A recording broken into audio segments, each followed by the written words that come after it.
Hi guys, this is Victor and welcome to the NBA results for November 5, 2021. So we have 9 games to unpack. But first, don't forget to like, share, and subscribe on Twitter, YouTube, Twitch, and Instagram, Facebook, pati TikTok at Bam Dynamite. So let's get started. First topic natin is the Minnesota Timberwolves from their 3-1 start now has a 4-game losing streak, losing to the Clippers 104-84. Paul George led the Clippers with 21 points on 4 out of 20 shots but has 13 out of 14 free throws. Reggie Jackson had 20 points to help the Clippers win. Then for Minnesota, this is their fourth straight loss. Karl Anthony Towns had 20 points on 7 out of 11 shooting. Take note of that. And 3 out of 5 from the 3-point line. Take note of that. And Anthony Edwards had 17 points on 7 out of 22 shooting. Take note of that. And 3 out of 12 from the 3-point line. So, Karl Anthony Towns is currently averaging 23.9 points, 9.4 rebounds with a 25 PER. Then we will look at Anthony Edwards. Anthony Edwards has 23 points per game but only 17 PER. Then si D'Angelo Russell injured. Then they don't expect other offensive players from this team. So my point is hashtag FreeCat there. The Timberwolves are now 0 out of 4 in the last 4 games after starting 3-1. Cat is third on his team in usage rate. Their best player being third on his team in usage rate. So, hashtag FreeCat. Kawawa naman si Towns, ilang taon na makakapasok lang ng playoffs kung andun si Jimmy Butler. But now, starting to get mediocre again. The Timberwolves, Karl Anthony Towns is always great, remember. Then on other games, we have Brooklyn Nets winning against Detroit Pistons 96-90. Brooklyn improves to 6-3. Kevin Durant had 29, 10 and 5 for Brooklyn. James Harden continues to struggle with 13 points, 10 rebounds, 10 assists, and 9 turnovers. So, balance between good game and bad game. James Harden and Kevin Durant statistics right now. James Harden only has a 19.5 PER.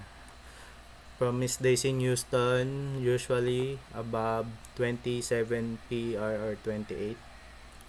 And almost averaging a triple-double, but you know. Then on the other side, Kevin Durant, if not for the struggles of James Harden, should have been number 1 in the MVP race right now with 28 points per game, 8 rebounds, 5 assists with 29.51 PER. Then for Detroit, as usual, lost sila. They're 1 out of 1 win, 8 losses right now. Cade Cunningham finally had a decent game compared to his first 3 games as a Detroit Piston. Scored 17 points on 17 shots and 6 turnovers, so still bad. But decent. Not like the abysmal first 3 games. Next, on to Orlando where they lost against San Antonio 102-89. San Antonio 3 wins, 6 losses. Orlando 2 wins, 8 losses. DeJounte Murray had 20 points, 11 rebounds, 7 assists for the Spurs. For Orlando, Cole Anthony had 21 points, 9 rebounds, 6 assists. Ayan.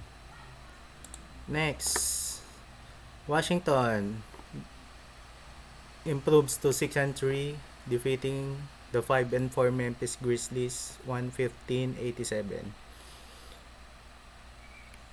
7 guys scored in double figures for Washington, led by 18 points by Montrezl Harrell and 17 and 7 from Bradley Beal. For Memphis, a lot of people scored but only 13 points from Jaren Jackson and 4 out of 17 from Ja Morant. Next, on to Toronto, where the Cleveland Cavaliers defeated the Toronto Raptors 102-101. They are both 6 wins and 4 losses now on the season. Darius Garland scored the go-ahead jumper with a few seconds left. He finished with 21 points and 8 assists. Jarrett Allen had 16 points and 15 rebounds,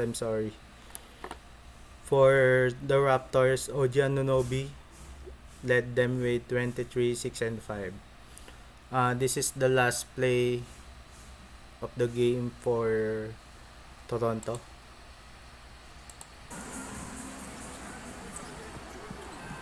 Barnes to inbound it. Here's OG. Anunoby drive, step back, shot. Oh no. And not in. So Scotty Barnes missed a follow-up from a miss follow-up layup. Just a few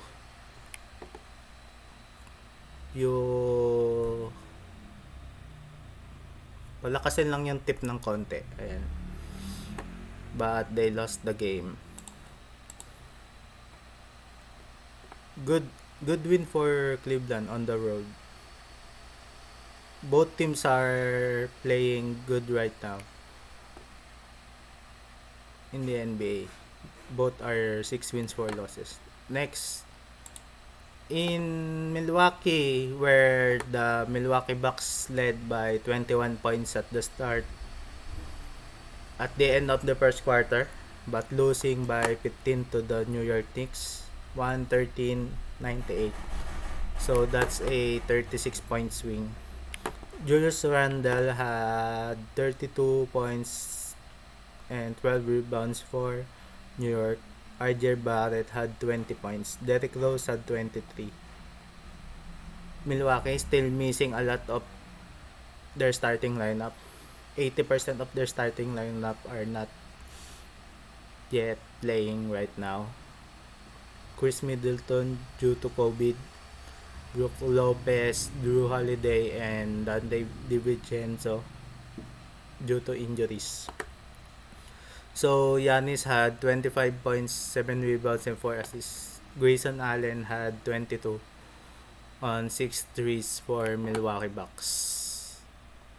Next, on to San Francisco, where as usual, New Orleans Pelicans lost 85-126 to the Golden State Warriors. Golden State Warriors still at the top of the West with Utah with 7 wins and 1 loss, and the Pelicans with 1 win and 9 losses. Jordan Poole led Golden State with 26 points and 1 assist. Typical vintage Klay Thompson performance joke. Then Steph Curry had 19 points for them. For Pelicans, Jonas Valanciunas finished with 20 points and 15 rebounds. Next, on Portland, where Indiana lost 110-106 to the Portland Trail Blazers. Portland improves to 4-5. Indiana 3 wins, 7 losses. Here's the box score for Portland. If you can see, Damian Lillard finished with 4 points, 4 rebounds, 11 assists on 2 out of 13 shooting and 0 out of 6 from the 3-point line. Is this the yips for Damian Lillard? He's still struggling. 9 games into the season, 10% out of the way. So what's happening? Did he really secretly request a trade and tank the season so that the Portland can trade him, or maybe doesn't like Chauncey Billups as his coach? I don't know. But CJ McCollum led them with 27 points, 5 rebounds, 6 assists. Norman Powell added 25 points. For Indiana, they were led by 19 points by TJ McConnell, and Sabonis had 15 points, 12 rebounds, and 6 turnovers. So what's happening to Dame Lillard? Aside from the box score today, he is averaging 19, 3, and 8. The assists are good for fourth in the NBA, but the points and maybe the rebounds still below his career averages. And of course the PER, so above average NBA player with 15.22. Ayan. Bababa pa yan since 4 points lang siya ngayon. And on the last game of the night, Sacramento winning 140-110 versus the Charlotte Hornets. Sacramento surprisingly is now 5-4, and Charlotte cooled down from 4-0 ata to 5-5 right now. Rashawn Holmes had 23 points, 20 rebounds for Sacramento. Buddy Hield added 26. Then for Charlotte, Gordon Hayward 25, LaMelo Ball 24 and 13, Miles Bridges 10 points. And on to other highlights or news. James Harden had a brain fart. Staying in front. Ball gets away. What is that? Take it away from Harden and drive and dunk. So that's a free dunk for Sadiq Bey. What a brain fart for that beard guy, James Harden. Next, Philadelphia is fining Ben Simmons $360k per game and plans to resume fining him until he cooperates with the team. So he's still not playing for the Sixers for, I don't know if it's a legit mental health problem or a mental health problem, or I don't know. So yeah, if he doesn't plan to play in the NBA anymore, or maybe ask for a trade, he still has 4 years to sit down, or maybe play in the Philippines for San Miguel Beer.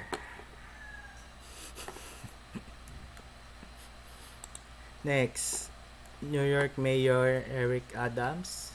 He was asked about Kyrie and the COVID-19 mandates. New York is not going to change their rules. It's up to the NBA and Kyrie Irving to work something out. So another player, this time unvaccinated, but if he doesn't want to play, if he doesn't want to be unvaccinated, he can go to the PBA and play for Ginebra San Miguel.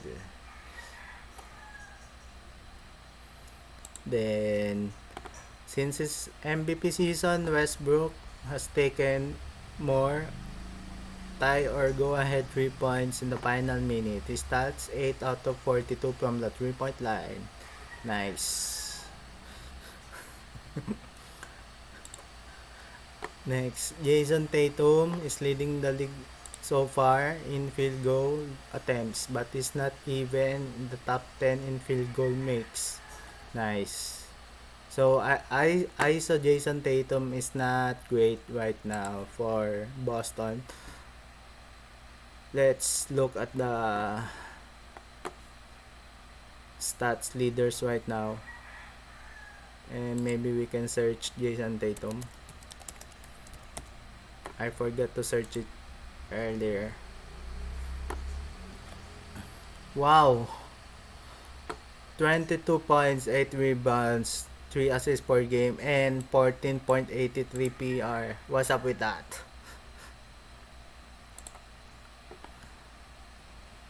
Regular season totals 204 points on 201 shots, 75 out of 201 for 37%, 19 out of 70 from the 3-point line or 27%. Even struggling at the line, he's a usual 86% free throw shooter last season, down to 75% right now. So, yeah, struggling. And maybe he can improve, I don't know. Maybe he will improve, but Jalen Brown right now is playing better in the NBA than Jason Tatum. So, there's that, guys. Thank you, guys, and don't follow to like, share, and subscribe at Bomb Dynamite. So, thank you, guys. Bye.